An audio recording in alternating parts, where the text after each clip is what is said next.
Yeah. Yeah, man.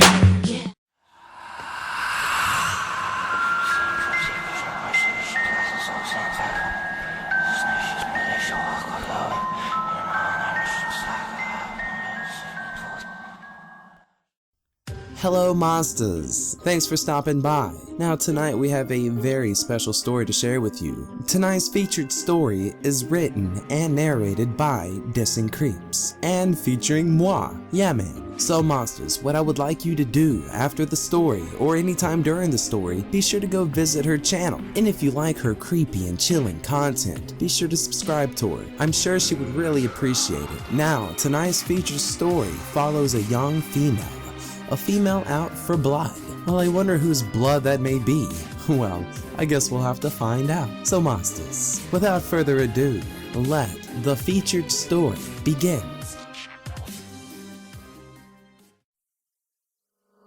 Cold Killer, Woman of Blood. I was at my job at the restaurant, sitting by the bar. It was my night off, but I couldn't stay at home. I needed distractions, anything to keep my mind off things. I could still hear Michael's painful scream in my head, even though it was 2 weeks ago since the incident happened. I couldn't quite decide if I was enjoying it or if it made me uncomfortable, but I had to do it. We all hate cheaters in this world, right? So why do I feel this way? I remember the rush I had. I became someone different, someone powerful, someone cold. They couldn't continue doing what they were doing. My life has always been hell. Why should they be happy while I suffered? Why do I still hear him in my head? Why do I still hate so damn much? It's not fair. Whoa there! Someone said. Beer mugs are for drinking, not for smashing. Beer was spilled all over the bar where I sat. I looked up and saw a guy staring at me with a wide smile on his face. He had piercing blue eyes and blonde, almost white hair. I couldn't stop staring at him. You know, you can take a picture if you want. It'll last longer. I blinked a few times and came back to reality. Oh, sorry, I said with cheeks red as tomatoes. You must be Cindy, he said and threw a towel over his shoulder and reached his hand out to me. I'm Jarrod, the new bartender. Oh, right. The new guy, I said and shook his hand. I'm sorry for the mess. It's alright. He said and started collecting the shards from the broken mug. Do you normally smash beer mugs or are you just having a bad day? I looked at him probably more intensely than I should have. Okay, sorry I asked. I started to feel bad. I haven't felt a guilty conscience ever since I found out about Michael cheating with Angie. I'm sorry. I'm just dealing with some personal shit right now. That's cool. We all have our shit to deal with. He said and smiled. He made it sound like what I've done or what I felt was a normal thing. For some reason, it irritated me. Suddenly, a flash took over my eyes. I saw Jarrod with his head on the floor and a knife through his neck. One of his eyes were popped out. It was touching the ground with a little pocket knife through it, but it was still attached to his head, and he still blinked. I panicked. I quickly jumped down from the bar stool and took the broom from the corner behind the door. I started to sweep the shards together on the floor. I felt his eyes on me, but I tried not to look at him. I didn't need this. Not now. I picked up the shards with my hands and went through the door leading to the kitchen. People were too busy to realize I came in, which was perfect for me. I quickly ran through the busy chefs and waitresses and threw the shards in the trash can on the way. I didn't stop. I just kept walking until I ended outside behind the restaurant. Oh, what a fucking day. I said and leaned up against the wall. What the hell is happening to me? I was about to rub my face until I realized they were covered in blood and cuts. The shards, I didn't even feel them cut me. The sight of my bloody hands made me think about that night when I felt the newly poured out blood from Michael's neck and how it sparkles so beautifully in the light. I slowly raised my bloody hand towards my face and looked at the blood closely. I almost admired it, but it seemed different for some reason. Michael's blood was filled with color, life, fear. Mine looked dark, boring, normal. For some reason, I grew curious to how it might. I opened my mouth and let my tongue fall out. I gently put one of my fingers on my tongue and licked it from the bottom up. It tasted like iron, but also sweet, like strawberry sauce. My heart started beating faster and faster. I started sweating and my knees grew weak. My head felt like little bugs were crawling around in my brain, and I felt at peace. Finally. But it was only one lick, and the peace was short-lived. Oh my god. I quickly looked over towards the voice and saw Jarrod staring at me with a terrified look. Jarrod, I tried to figure out an explanation for this, even though I didn't even understand it. It's not... You're bleeding. Here, let me help you. He walked up towards me and examined my hands. His hands felt warm. I could almost feel his pulse through his fingers. I could still taste my blood on my tongue, and I couldn't really focus. My mouth started to water. It's fine, I said. I'm good. No, you're not. There's blood on the kitchen floor and out here. You've lost a lot of blood. I looked down and saw my blue pants had been covered in blood. I felt my head get heavier and heavier, and my balance started to fail me. Shit. I had trouble standing up. Okay, that's it. You're going to the hospital. I panicked and pushed him away, but I forgot about the cuts on my hand. The pain felt like a needle stabbing into my hands and wrists with lightning speed. Ow! I moved my hands to my stomach. I'm not going to a hospital. But you're bleeding. I'm not going to a hospital. Alright, but let me at least drive you home. He said and looked straight into my eyes. I just got off my shift anyways. Why were he being so nice? And why the fuck didn't he just leave me alone? Who told him that I... Oh, shit. My head started to hurt. Fine. Wait out here. I'll go get my stuff. I quickly opened the door and ran inside. As soon as the door closed, I tried running towards the street, but my feet didn't seem to work with me. I couldn't move them. I started to feel irritated, and I wanted to scream. I haven't slept in forever. I just wanted peace. This is not how it was supposed to be. I felt powerless. Even the blood on my hand started to thicken up. Everything just seemed to be against me. Maybe I should let someone else take over. Okay, are you ready? Someone more powerful. Just one more time. Yeah, I'm ready. Jarrod grabbed my waist and swung my arm over his shoulder. We started walking, and my feet worked instantly this time. I was almost eager to get into his car, which was a little weird for me, but I also was curious on what tonight had to offer. We approached a small light blue vehicle. It only had 2 seats, and the roof was pulled back. It's my mom's. He said, embarrassed. Her and my dad are on vacation, so I'm taking care of this manly car. Sure, I said. Very manly. He opened the door and helped me to get inside the car.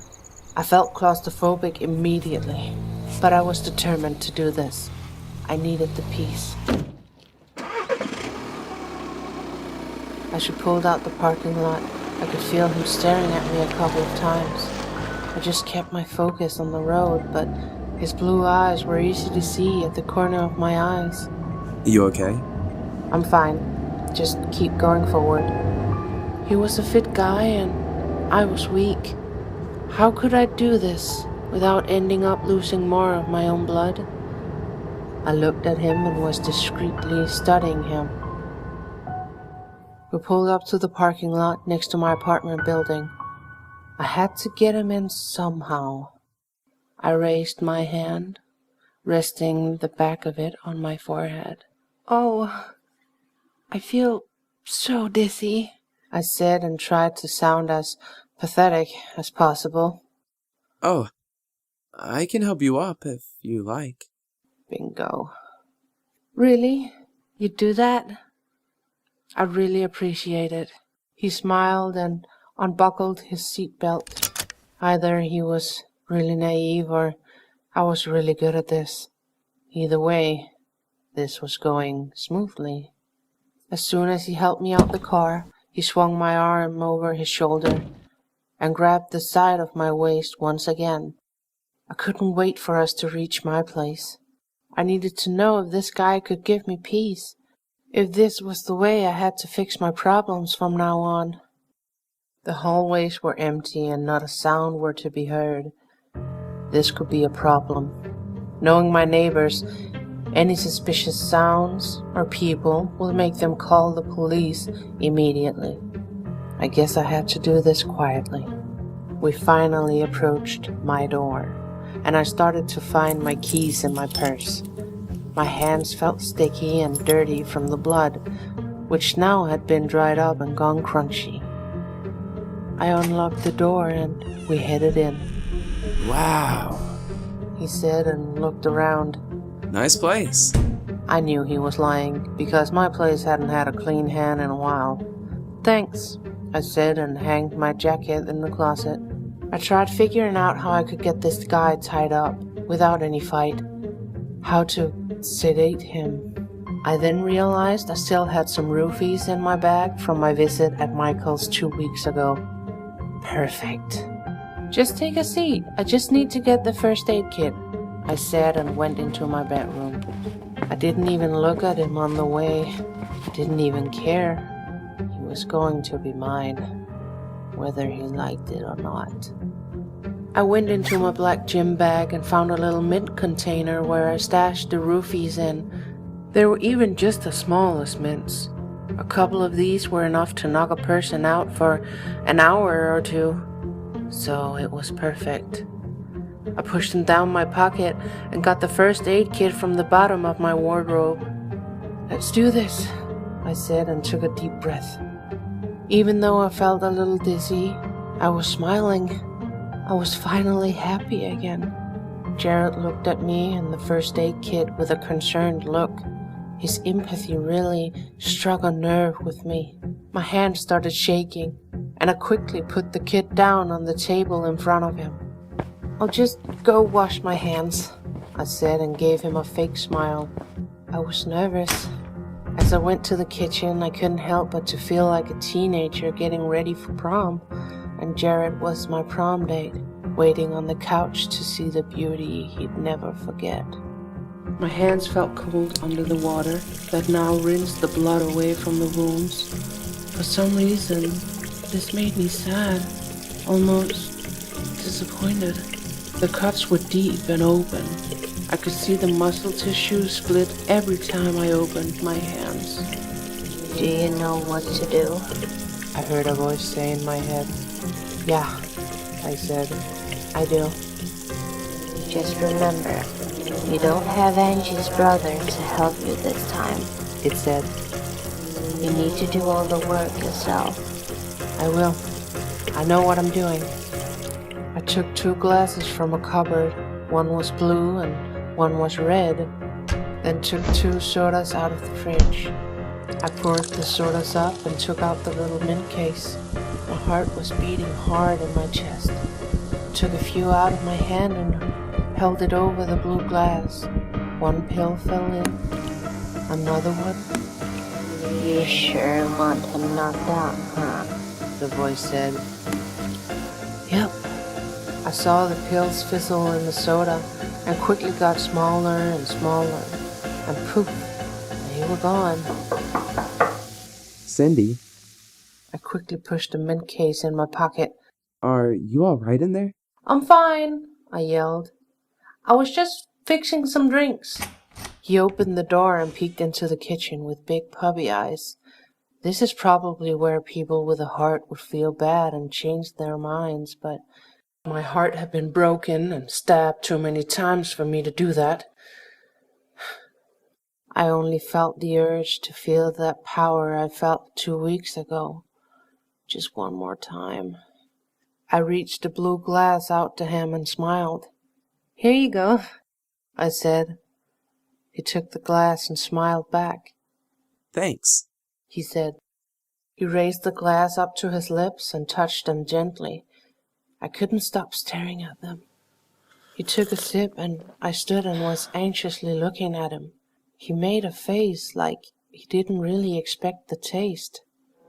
What if he doesn't want it? One sip is not enough, Cindy. The voice said. To my relief, he took another sip and another. He drank the whole thing. I couldn't help but to smile. So, are you, originally from here? He started having trouble keeping his head straight.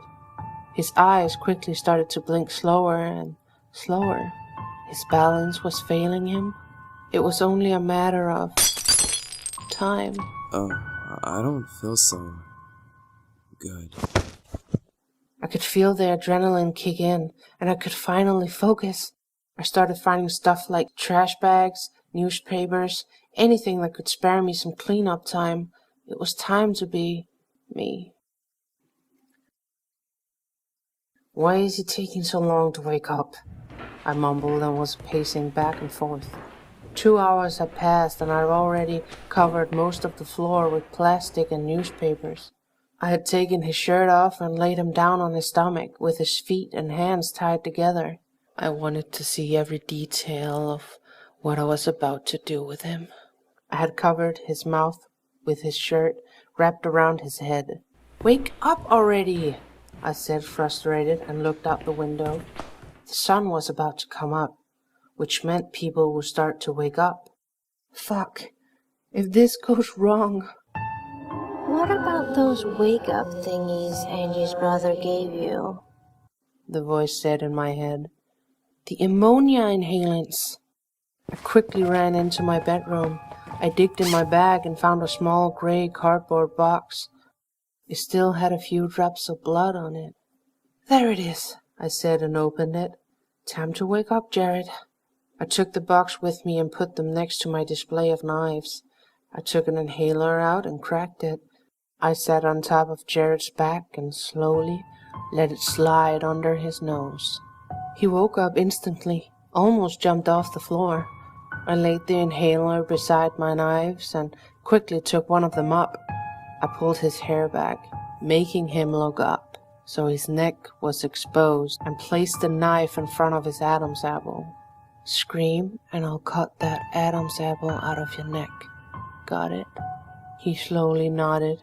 I untied his shirt off his head. What the? He looked around with his baggy blue eyes. What in the hell is going on? Did you tie me up? Shh, I said. This isn't about you right now. What? What are you talking about? He started moving around, panicking. I couldn't help but to hum a little. I felt happy. Why are you doing this? Do you really want to know? I asked him. Man hurts woman, woman gets hurt, and woman goes on a fucking killing spree. I used my body weight and pushed down his head to the floor. You're crazy, bitch! he said. When did I hurt you? I've done nothing but help you. I know, I said and leaned back. And that's what's so funny. I thought I just hated assholes, but really it's because... I leaned over to his ear. I just hate you all so damn much. I pushed his head down and heard a thump noise coming from his head hitting the floor as I let go. Why do you hate us so much? He said and kept his head on the floor. Who hurt you so damn bad that you need to do this? It's none of your business. I'm about to die because of your lack of people skills. He yelled, crying. You better tell me why. I was frozen. The way he said it, I had trouble getting back that lust for power I had before. Oh. So we're letting people telling us what to do now, huh? The voice said in my head. A guy gives you a couple of teary puppy eyes and you're already getting soft. For fuck's sake, please tell me. Oh, he keeps telling you what to do. Tell me! He's being really naughty. Tell me! Tell me, you Shut psycho! up! I sat with my two hands around the handle of the knife, which was now jammed into his neck. The sound of his blood filling his throat calmed me down almost immediately. I felt a wave of something taking over my body, giving me a feeling of peace. Like an addict getting a hit after a long time of withdrawal. I told you, I closed my eyes and enjoyed every second of this feeling, not to scream. I heard him fighting to breathe, but his own blood was choking him. I stared at his piercing blue eyes and waited for the life to leave him. He looked back at me with fear, and one single tear ran down his bloody nose. His pupils started to dilate and almost pushed away all the beautiful blue color. My body started to shiver, and I fell on the floor beside him. My head was lying in a warm pool of blood, and it felt like a liquid of peace and pleasure. I stroked my finger around the wound on his neck and moved it to my mouth. I pulled out my tongue and licked the blood right off my finger. Another wave of power hit me. I felt like I was getting stronger and more energized. This is who I am, and this is who I was meant to be. A woman of blood. Alright, monsters, as I check myself, yes, I'm okay. I really hope you guys enjoyed the story. This story was one of my favorites to collaborate on, and Distant Creeps did a wonderful job writing it and also narrating the story. So again, if you like to go visit her, be sure to click right here to go visit her channel. A link to her channel will also be in the description below. I'm sure you'll find some very chilling and tantalizing things that go on that channel. Also, have you ever found yourself being creeped on or something of that nature? If you have, why not share it in the comments below? And while you're down there, be sure to hit that like button. Because if you hit that like button, within a second, you're gonna get the ability to float. Not fly, I'm sorry. But you'll be able to float around like a bubble. Okay, monsters. Well, again, big shouts out to all of you. And if you haven't done so, be sure to subscribe to YaMan TV and become a monster today. And like always, monsters, till next time.